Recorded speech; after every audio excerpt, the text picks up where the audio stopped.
Hey everyone, welcome back to TogetherweR Thursdays. This week's topic, people who try and heal or cure or fix you. Make your eating disorder just poof, go away. Here are a few things we've all heard said that people shouldn't say. You really need to eat. You're breaking your mother's heart, you know. What do you mean you can't just stop? Right. Me and Dad have a plan. We're going to fatten you up when you come for tea on Thursdays. As you could tell from comments that were included in the Shit People Say video, yeah, a lot of us get these fix-it things, guilt trips, oversimplifications of our condition, because outwardly it just doesn't make sense to people. What they see are behaviors being enacted. They do not see the private dialogue that goes on in your head between you and a very aggressive, detrimental, domineering force that is the voice of your eating disorder. And I think that this is why people are so assertive in trying to fix things. One need only look at recovery statistics to be aware of how difficult this battle is.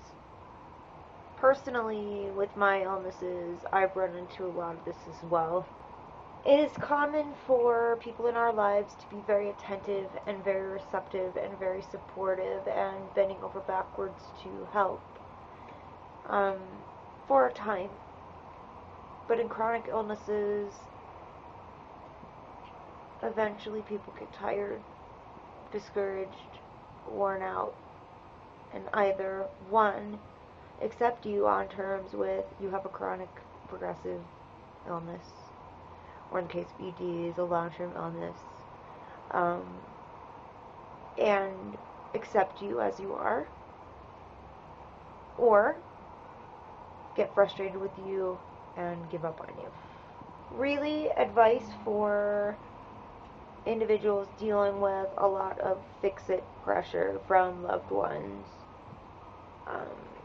Principally remember that most times it's done out of love and genuine concern, that it is done from authentic caring, and that they really do want to help you.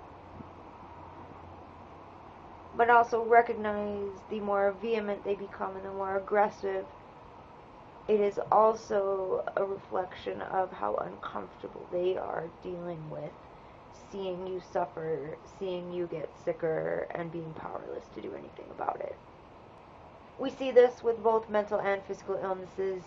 Loved ones of the suffering tend to either be very aggressively confrontational about the person's management of their condition, decisions they're making medically. Well, what about this doctor, and what about that doctor, and you haven't been here, and you haven't tried this, and you haven't tried that. The fact of the matter is,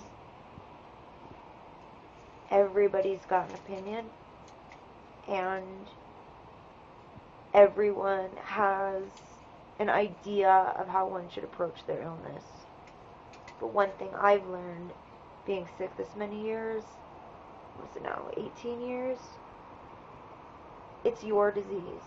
Remember that and remind people of that. It's your disease. It's your decision. It's your battle. You will take advantage of the therapies which resonate with you and not do so well with those that don't, on your own time. And people have to understand that yes, it affects them to see you suffering, but that criticism, judgment, and pressure to make this all go away and be cured and better is detrimental and can inadvertently reinforce our pathology. Not easy for people at all. On my chronic illness support channel, we discuss this issue a lot, how a lot of people are eventually just abandoned because other people can't handle it, and it's too discouraging, and it's too real, and it's too difficult, and they don't have the capacity to deal with this person's battling a serious chronic illness that's not going away and may very well be progressive, and they just can't deal. My father's like that. He can't handle emotion. He certainly can't handle any illness that he can't control, dictate treatment for, and handpick the physicians who do the prescribing for that treatment. Don't even get me started on his views on mental illness. That's just a physical illness. But there's so much of this snap out of it, buck up, just brush it off, just eat. You know,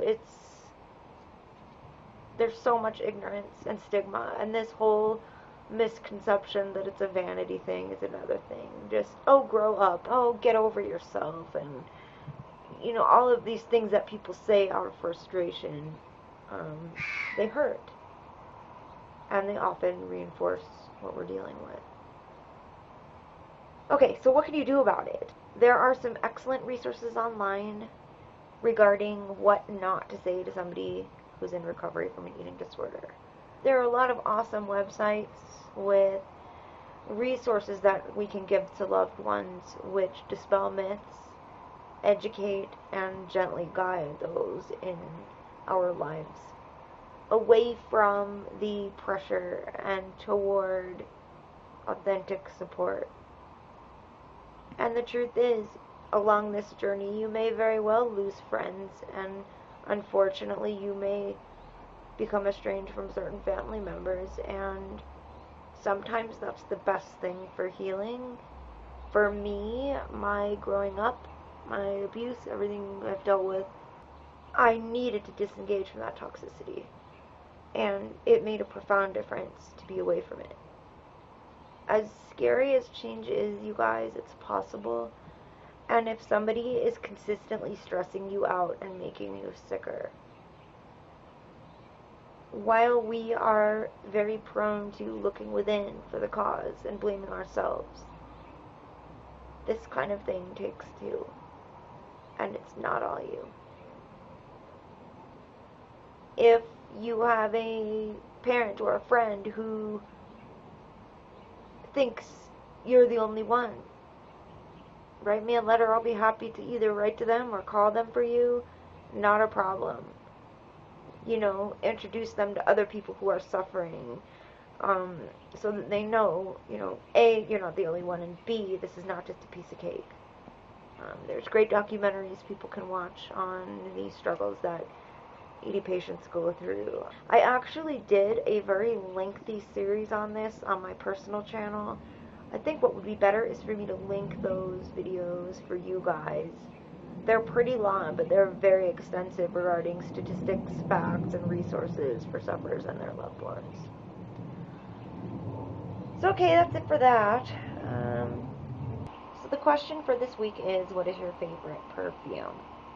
I wear perfume a lot as well. My favorites are Curious from Britney Spears. Love the scent. It's the scent that I wore actually when I met my husband, and he loves it because it reminds him of that, so I wear that a lot. Nautica Woman, which is actually getting pretty hard to find. I love it. Others I liked, Opium for like a more spicy, I don't know, I kind of like that one in winter for some reason. So that's it for this week, and we may have a very special surprise coming up for you guys, so stay tuned to the channel. If you've noticed, there's not been as many videos. Michelle's been on vacation, but she'll be back soon. Much love and be well, precious ones. We're here for you always, and you're never alone. Remember that. See you next week. Bye, guys.